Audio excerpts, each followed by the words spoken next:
237페이지 셋째 교리 7장째 전적 부패에 대한 내용들을 다뤄가고 있습니다.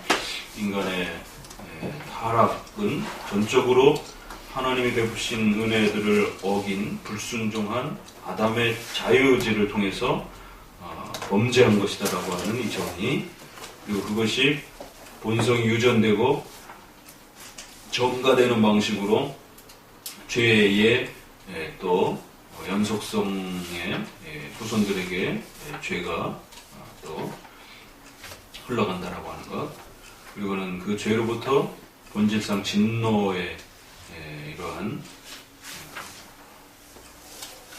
심판을 받게 되는 인간의 실제적 지옥과 죽음의 부패가 찾아오게 되는 이런 악함들, 이러한 그 죄에 대한 중요한 정의와 기준은 십계명을 토대로 해서 죄가 되는지 안 되는지를 우리가 확정하게 된다는 것이에요. 더더구나 십계명은 성도들의 삶의 규범으로서 성화의 그러한 그 내용에 있어서도 성도들의 죄인가 아닌가, 하나님의 뜻이 무엇인지를 판단하는 중요한 기준점입니다. 그래서 우리 성도들이 부지런히 이 십계명을 공부하고 또 배워가셔야 됩니다. 그래야 여러분의 삶 속에 하나님이 원하시고 기뻐하시는 바가 무엇인지를 잘 헤아릴 수 있게 된다는 것이죠. 여러분이 성경을 열심히 읽어야 됩니다. 그렇다고 해서 성경을 여러분 다 기억할 수가 없어요. 열심히 읽어가면서 계속 성경에 대한 풍성함을 쌓아가되 십계명을 기준으로 가지고 있으셔야 된다. 성경 전체가 하나님의 율법적, 형식적 기준으로서는 십계명이 요약된 하나님의 율법적 규범이기 때문에 이 기준점으로부터 모든 것이 해석이 된다는 것이. 그래서 십계명에 대한 부분들을 부지런히 읽어가지고 최근에 아주 좋은 십계명 해설집이 하나 나왔습니다. 우리 한국 목사님이 쓰신 것인데 우리 좀 같이 연결된 그 목사님이 이쪽 부분만 이렇게 집중해가지고 써내셨어요. 그래서 제가 카페에다 올려놓을 테니까 그 책을 꼭 주문하셔가지고 읽어보시기 바랍니다. 이게 십계명에 대한 책들이 간혹 나와 있는데 이 십계명에 대한 책을 좀 흡족하게 마음에 들 만한 어떤 책이 별로 없었어요. 이 십계명을 다루기 위해서는 가장 핵심적으로 율법의 용도적 특성을 설명해 줘야 됩니다. 그래서 율법의 제1기능, 2기능, 3기능. 그래서 1기능은 율법의 어떤 기능이라 그랬죠? 예수 그리스도께로 인도하는 율법은 첫 번째 우리에게 죄를 깨닫게 하고 지적해 하는, 그래서 예수님을 찾게 하는 율법의 정죄 기능이 있단 말이에요. 두 번째는 불신자들의 마음속에 있는 양심의 법이라고 하는 것으로서 어떻게 죄를 억제하는 기능. 세 번째는 성도들에게 성화의 규범으로 삶의 규범적 역할을 하는 쓰임새가 이렇게 세 가지로 쓰여진다는 거예요. 그럴 때 우리가 칼빈주의의 성화론, 그러면 윤리론, 이러면 십계명을 삶의 규범으로 이해하는 세 번째 기능에 대한 독특한 성경관을 가지고 있다는 거예요. 율법관을 가지고 있다는 겁니다. 루터파는 일사용에 주로 많이 이신칭의를 강조하다 보니까 정죄해서 예수께로 인도하는 그런 율법의 구원적 기능만 주로 많이 강조를 하는 것이죠. 그런 부분이 좀 차이가 있습니다.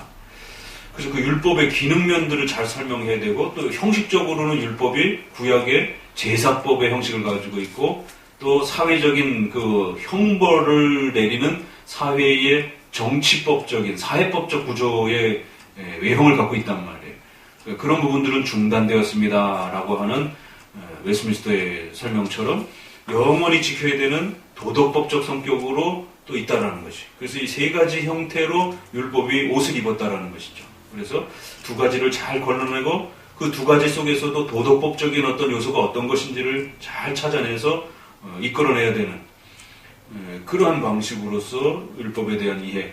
그 다음에 십계명이 상호 서로 조화를 이루는 방식으로 상호 계명들이 영향을 끼치면서 유기적 통일적 그러한 이해가 필요하다라는 것이에요.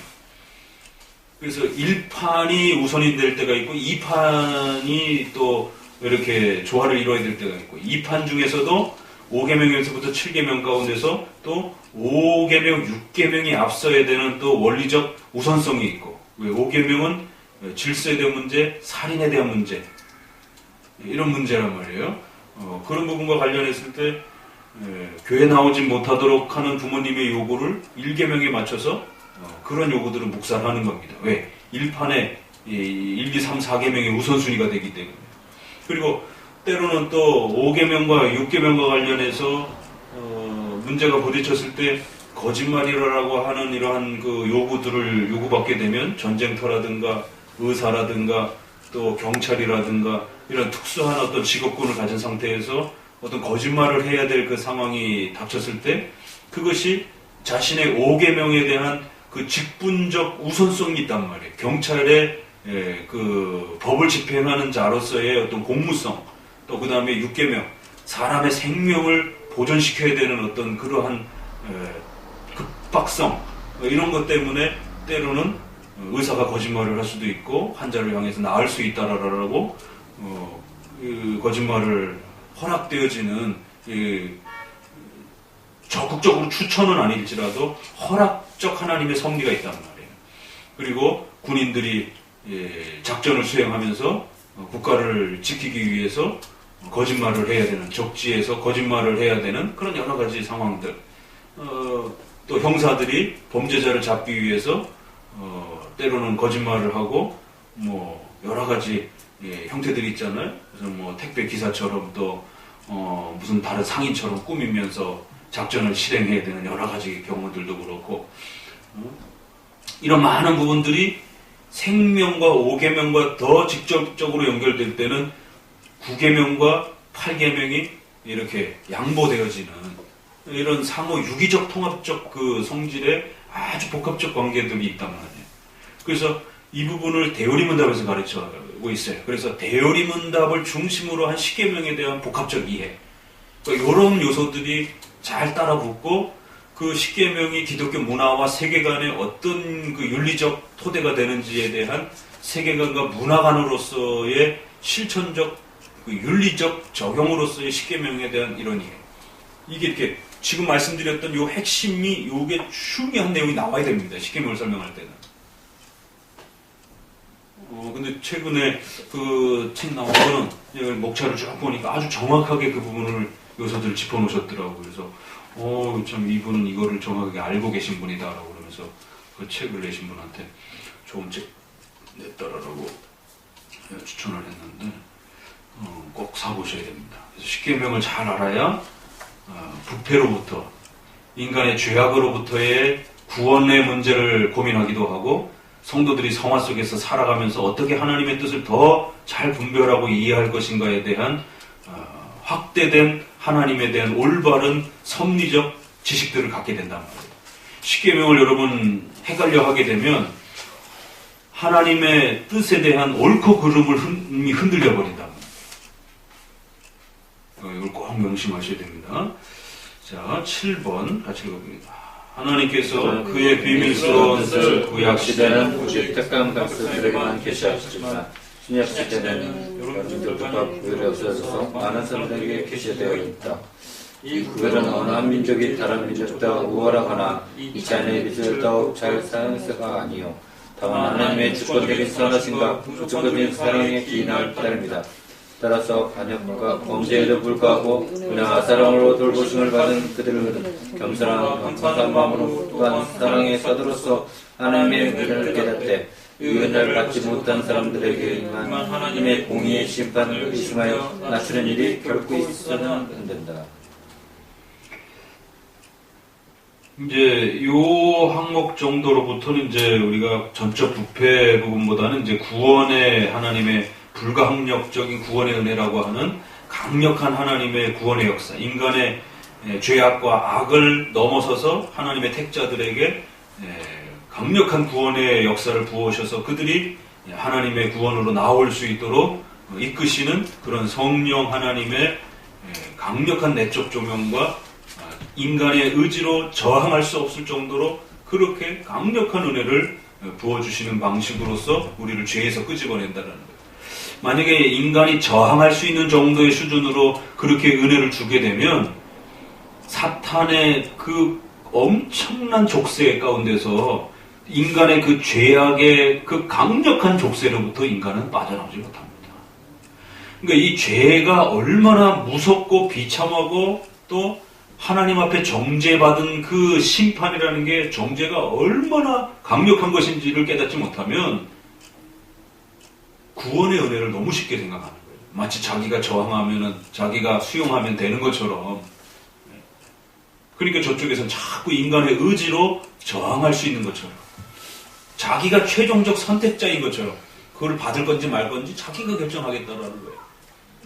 그럼 하나님은 아무런 역할도 못하는 거예요. 결국에는 궁극적으로 은혜를 주시지만 그 은혜가 결정적 힘이 되는 게 아니라 그 은혜를 사람이 얼마만큼 잘 수용해서 쓸 건가 말 건가는 인간이 결정하는 거예요. 인간의 의지로 저항할 수 있을 정도만큼의 은혜만 주신다는 거예요. 그 이상의 은혜가 아니라는 거예요. 그러니까 결국 인간이 구원의 주체자가 되는 거예요. 그러니까 이제 이런 방식이 참 헷갈리는 겁니다. 하나님의 은혜로 구원받는다 이렇게 말해요, 저들도. 근데 우리가 생각하는 그 은혜의 그 양하고는 다른 거예요. 우리는 하나님이 100% 완벽한 은혜를 우리에게 부어주셔서 우리 인간이 거기다 덧붙일 게 없어요. 하나님의 은혜로 그 구원의 복으로 나오는 정도로의 강력한 충분한 은혜를 부어주시는 방식으로 쓰여는데 저들은 은혜를 부어주되 인간이 결단하지 않으면 인간이 사용하지 않으면 별로 쓸모가 없는 그 정도의 은혜. 그러니까 크게 그렇게 큰 은혜는 아닌 거예요. 결국 인간 자신이 그 은혜를 얼마만큼 잘 활용했느냐가 더 중요하다는 것이죠. 아주 교묘한 방식으로 결국엔 인간이 구원의 주체자가 되고 주인공이 되어버리는 저항할 수 있는 은혜, 그 다음에 저항할 수 없을 정도로 인간의 죄를 강력하게 끊어내는 그런 은혜. 그러나 이제 이 표현은 여러분이 조심해야 될 의미가 있어요. 억지로라는 의미는 아니에요. 그러니까 저항할 수 없을 정도로의 그 말은 인간의 죄와 관련된 말입니다. 인간의 이 죄가 강력하게 인간을 지배해버리는 상태로 있게 되면 인간은 그 죄에서 못 빠져나오는 거예요. 사탄이 강력하게 인간을 그렇게 족쇄로 잡아채고 있으면 인간은 못 벗어나오는 거예요. 그렇기 때문에 사탄의 족쇄와 인간의 죄의 족쇄라고 하는 그 강력한 인간이 빠져나올 수 없는 무시무시한 그 족쇄로부터 그걸 완전히 깨트리고 인간이 내 죄도 사탄의 공격조차도 그걸 막아낼 수 없는 강력한 힘으로 하나님이 그들을 인간의 죄와 사탄의 족쇄로부터 강력하게 끌어내는 그런 하나님의 구원적 힘과 능력을 말하는 것이지 구원의 원인과 힘을 말하는 것이지 구원의 수단과 방식을 말하는 게 아니라는 거예요. 하나님이 이 구원을 집행해 가실 땐 반드시 인간의 의지를 수단으로 사용하십니다. 개처럼 목에 목줄을 잡고 끌지 않는다라는 거예요. 기계에다가 코드 입력하듯이 그렇게 억지로 끌고 가는 게 아니라는 것이. 왜? 우리가 앞에서 섭리론에서 신론에서 본 것처럼 하나님은 인간을 인격적으로 창조하셨고 동물과 다른 본능으로도 사는 그런 짐승하고도 다른 인격을 가지고 이성과 마음을 가지고 선과 악을 분별하면서 자신의 마음의 의지와 마음을 가지고 반응하고 움직이면서 선을 택하기도 하고 악을 택하는 인격적 하나님의 형상을 닮은 그런 방식으로서 인간을 창조하셨단 말이에요. 그래서 항상 하나님은 인간에게 인격적 반응을 요구하는 방식으로 창조하고 다스리고 역사하고 섭리한답니다. 죄인조차도. 신자는 더더구나 더 말할 것 없고 불신자인 악인조차도 인간이 짐승처럼 본능으로 살지 않잖아요. 최소한의 인격을 가지고 불신자도 얼마든지 자기의 인간의 이성적 판단과 마음의 판단을 가지고 살아간단 말이에요. 그러니까 구원하는 수단과 방법에 대한 문제를 묻는 게 아니라 그 근원적인 구원의 힘과 능력에 대한 문제를 말하는 겁니다. 그래서 저항할 수 없을 정도로 강력한 힘으로 끌어내주지 않으면 인간의 그 죄악으로 묶여있고 사탄의 족쇄로 채워진 그 하나님의 무서운 정죄 속에 빠져있는 영원한 지옥에 빠져있는 인간의 이 타락함 속에서의 인간의 그 상태가 그렇게 쉽게 인간의 의지로 도와준다고 해서 빠져나올 수 있는 문제가 아니라는 것이 하나님의 강력한 성령의 역사와 이끄심을 통해서 인간이 저항할 수 없을 정도로 예를 들자면은 막 구출해 주는데 힘이 너무 강해가지고 그 멱살을 손을 확 뿌리쳐버리고 도망가 버려보세요. 구출하는 힘보다 손을 확 뿌리치는 힘이 더 세버리면 결국에는 못 빠져나오잖아요. 인간은 막 발버둥 치고 막 안 나오려고 왜? 죄가 그렇게 좋거든요. 인간에게 있어서. 또 사탄도 안 뺏기려고 강력하게 붙잡는단 말이에요. 인간을. 인간의 죄악이 그 죄악된 생활 속에서 안 빠져나오려고 그래요. 우리가 그래서 영화 같은 데라든가 이런 데 보게 되면 사람이라는 게 한 번 어떤 생활에 길들여지면 거기서 잘 안 나오게 돼요. 안 고치게 돼요. 그래서 범죄 세계라든가 이런 데도 한번 물들여가지고 빠지게 되면 웬만해서 못 빠져나오잖아요. 왜? 나가라고 그래도 못 나가는 거예요. 왜? 그 맛이 그런 그 범죄 세계에서 인간을 지배하는 그 희열과 또 거기에서 또 자기가 얻게 되는 그런 폭력적 힘과 돈의 어떤 힘이라든가 이런 부분들이 그러니까 어떤 면에서는 몸을 파는 이런 여자들도 그런 어떤 것에 한번 빠지게 되면 한 달 내내 일해가지고 월급 100만 원 받고 이런 생활들을 못하는 거예요. 왜? 그냥 한두 번 이렇게 그런 유흥 생활을 하게 되면 뭐 두세 차례만 해도 몇백만 원씩 이렇게 손에 돈을 만지고 막 이런 부분들이 도박도 그렇고 그런 어떤 돈의 어떤 희열성 또 폭력의 희열성 또 육체적인 어떤 그런 그 아드레날린을 자극하는 어떤 그런 쾌락적인 또 어떤 술 중독도 마찬가지고 나오라고 그래도 안 나오고 있는 거예요. 그냥 인간에게 있어서 그 죄가 주는 그 달콤함이란 이렇게 어마어마하다라는 거예요. 컴퓨터 게임의 중독이라든가 술 중독이라든가 담배 중독이라든가 이런 중독성 있는 부분에 인간이 맛이 들여지게 되면 가만 내비려둬도 저절로 찾아온다는 게 마약도 그렇잖아요. 그렇게 인간에게 있어서 하물며 인간의 어떤 삶의 이런 부분의 중독성도 이렇게 강한데 그것과 더불어서 죄와 관련되어 있는 이런 중독성은 빠져나오지 못하는 거예요. 그래서 강력한 힘으로 그 모든 것들을 뿌리치고 끄집어내줄 수 있는 힘이 아니고는 인간이 빠져나오지 못한다는 거죠. 그런 능력에 대한 문제를 말하는 것이지 하나님 인간을 구원을 할 때 기계처럼 개처럼 막 끌고 가면서 이렇게 자기는 예수님 안 믿겠다고 하는데 어거지로 이렇게 막 예수님 믿도록 이런 방식이 아니라는 거예요. 구원의 수단에 있어서는 반드시 인간의 자유의지가 인간의 의지가 마음이 하나님 앞에서 올바른 신앙의 고백을 하고 예수 믿겠다라고 하는 신앙 고백을 통해서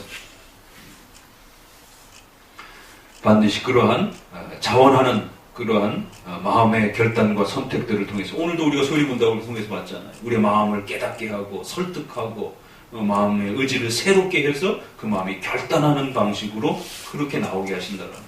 그럼 방법론을 말하는 것이죠. 우리가 밥을 먹으려면 숟가락이 필요하잖아요. 그렇죠? 손도 필요하잖아요. 그건 하나의 수단이라는 것이죠.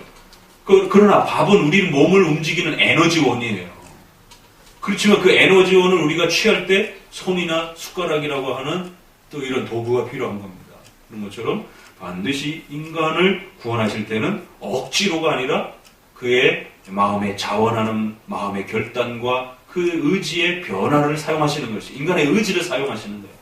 그러나 구원의 그 능력의 문제에 있어서는 그건 인간의 이런 의지와 능력 이런 부분이 관여할 문제가 아니라 그 죄의 심각성 때문에 이런 불강력적인 은혜가 필요하다라고 말하는 겁니다.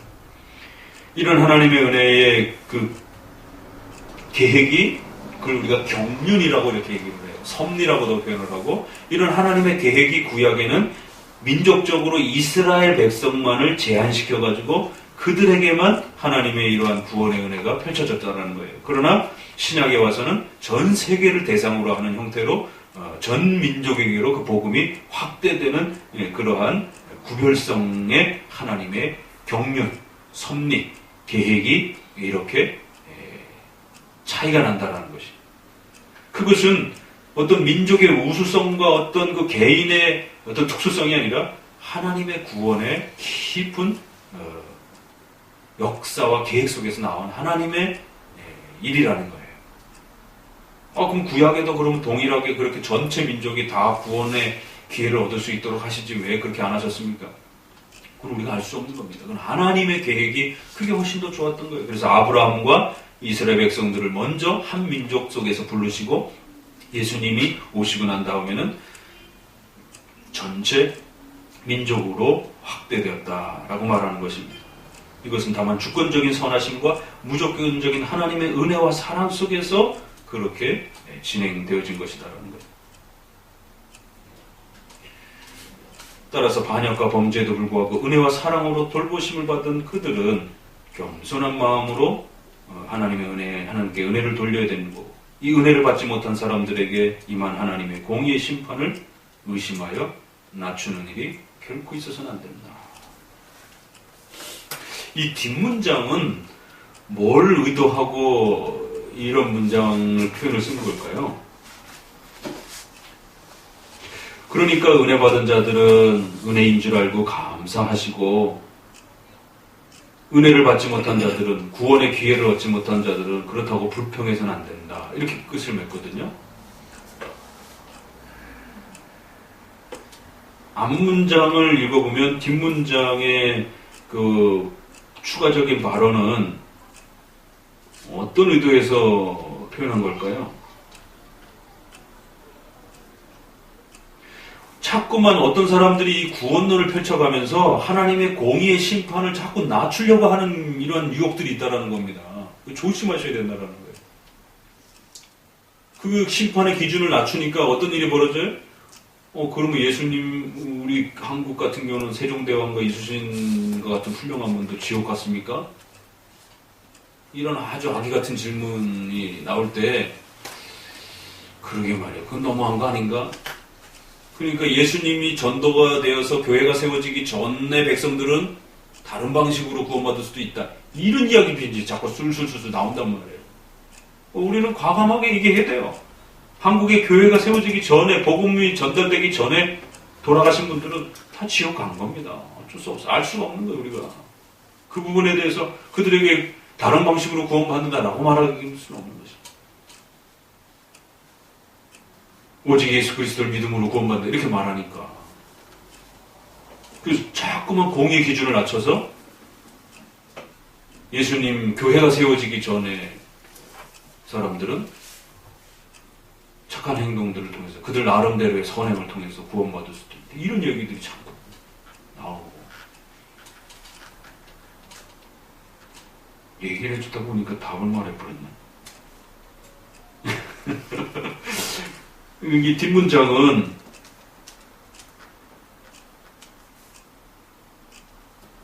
여러분들이 다시 정리해서 대답을 해보세요.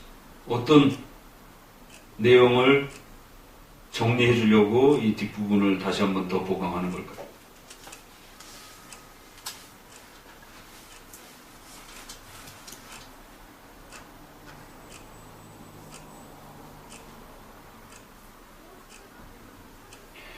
공의의 심판을 낮춰서 자꾸 교회가 생기기 전과 후를 나눈다든가, 또 예수님이 오기 전과 후를 나눈다든가, 여러 가지 이런 시도들이 발생이 될 수 있단 말이에요. 그래서 이거는 신약과 구약의 그러한 차이에 대한 오해를 구원에 있어서, 오늘날도 세간점 학파가 그거잖아요. 구약은 구약의 율법적 책임감을 잘 행하는 것으로 구원을 받고, 신약은 예수님으로 구원. 이게 이제 김세훈 박사의 주장이고, 세간점 아파라라고 하는 톰 나이트라고 하는 새로운 요즘의 현대 신학자들은 구약도 신약도 다 행위적 선행으로 구원이 완성된다. 이렇게 말을 합니다. 그 정도 차이. 그래서 김세훈 박사는 그래도 신약은 믿음으로 구원받는다. 이렇게 이제 조금 집어넣는 겁니다. 그러나 그 믿음도 또 계속적으로 자기가 선행을 보강하고 유지시키지 않으면 취소될 수 있다. 그렇게 주장하는 거예요. 그래서 약간 비슷하면서도 차이가 있는 거예요. 그러니까 신약과 구약에 대한 이 오해를 자꾸 불러일으키는 겁니다. 도르트 신조를 통해서 이런 부분은 분명하게 우리가 정리해놨다라면 오늘 우리 시대에 이런 세간점학과 이런 주장도 얼마든지 성도들도 걸러낼 수 있다는 거예요. 그러니까 구약과 신약이 왜 이렇게 차이가 나는가? 그건 하나님의 경륜과 섭리적 계획 속에 나온 거예요. 그걸 우리가 함부로 왈가불가해서는 안 됩니다.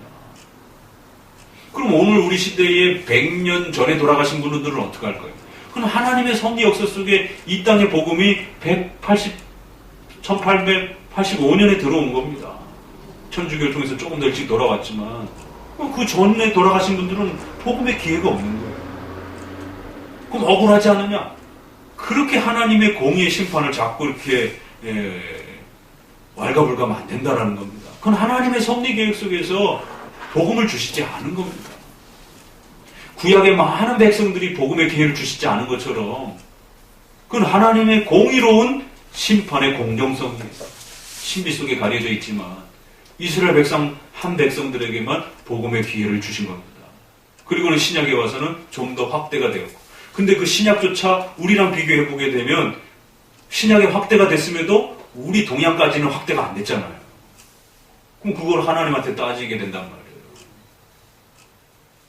그래서 신구약의 이러한 차이성, 또 신약과 오늘 우리 시대의 시대적인 복음이 확대되어져가는 그 차이성에 대한 부분들조차도 그래서 기회를 얻는 것과 얻지 못하는, 그래서 기회를 얻는 사람들에게는 그게 큰 은혜인 겁니다.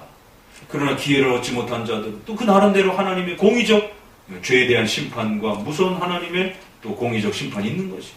그래서 그들에게는 복음의 기회를 거절하신 것입니다. 하나님의 이런 경륜과 섭리 속에서의 계획이 있는 것이고 또 신약과 구약을 다루는 방식에 있어서도 형식적 차이가 있는 거예요. 우리가 그걸 부정하는 건 아닙니다. 그럼에도 불구하고 구약이나 신약이나 보세요. 구약 시대에는 오직 택한 백성들에게만 이 구원이 제시되었고 신약에는 좀 더 많은 백성들에게 이 구원이 제시되었고 그러나 구약이나 신약이나 하나님이 택한 백성들, 정한 백성들에게는 모두 은혜와 사랑으로 무조건적인 하나님의 은택으로 구원받는 동일한 믿음으로의 구원의 방식인 거죠. 이렇게 신구약이 대상으로는 구약은 좀 제한적이고 신약은 좀 범위가 넓혀진 것이 차이가 분명히 있어요. 그리고 공간을 계산하는 방식과 시간을 계산하는 방식에 차이가 분명히 있어요. 하나님이 역사하시는 방식에. 그러나 또 그 정해진 사람에게는 동일하게 믿음으로 구약에도 예수님으로 신약에도 예수님으로 오늘 우리에게도 예수님으로 구원받는 또 성령 하나님의 강력한 불강력적 은혜로 구원받는 부분에 있어서는 동일하다는 것입니다. 이 차이점과 동일성을 헷갈려 하니까 마치 구약에는 믿음으로가 아니라 행위로 구원받고 신약에는 믿음으로 구원받고 이런 오해를 불러일으키는 겁니다. 조심하셔야 됩니다. 여기에서 신구약의 그 차이점과 통일성에 대한 부분들을 또 잘 고려하면서 또 하나님의 섭리적 그 시간과 공간 속에서 넓히고 제한하시는 하나님의 시공간적 통치도 우리가 잘 수용해야 된다는 것입니다. 구약에는 이스라엘 민족에게만 독특하게 이 은혜를 제한시키신 것입니다. 하나님의 깊은 주권적 섭리의 계획 속에서 일어난 일이에요. 그걸 우리가 이렇다 저렇다 왜 그 사람들만 그렇게 대우를 했느냐라고 따지면 그때부터는 아주 또 악한 행동이 되는 겁니다. 8장 진실하게 부름을 받은 사람들은 모두가 복음에 의해 부름받은 사람이다. 왜냐하면 하나님께서 그가 받으실 만한 무엇인가를 그 말씀 안에서 참되고 진실하게 선하셨는데 즉 부름받은 사람들은 하나님께 나와야 한다는 것을 말씀하셨던 것이다. 그는 그에게 나와서 믿는 모든 사람들에게 영원의 안식과 영생을 분명히 약속해 주셨다. 그 폭력적인 강력한 구원의 역사는 어떤 수단에 의해서 일어난다고요? 복음에 의해서. 부름받은 사람들은, 진실하게 또 여기 부름받은 사람들은 웨스민스터 소리문답에서 구원론을 설명할 때 어떻게 해요? 이런 예수님과의 영접이 어떻게 일어난다고요? 성령의 역사다. 그 성령의 역사는 효력 있는 부르심으로 일어난다. 이렇게 말했죠, 그죠? 그 효력 있는 부르심이란 바로 말씀, 설교라고 하는 교회의 공적 질서를 통해서 일어난다는 것이. 그래서 복음에 의해서 부름받은 사람들이다. 여기도 이제 부름받음이라고 하는 것을 강조하잖아요. 이 부름받음이란 내적으로 성령의 인도함을 받는 것도 포함하는 겁니다. 그러나 좀 더 이 불강력적 은혜와 우리가 구원론에서 말하는 이 부름이란 외적인 하나님의 구원의 그 과정과 절차를 말하는 것이에요. 그래서 하나님 우리를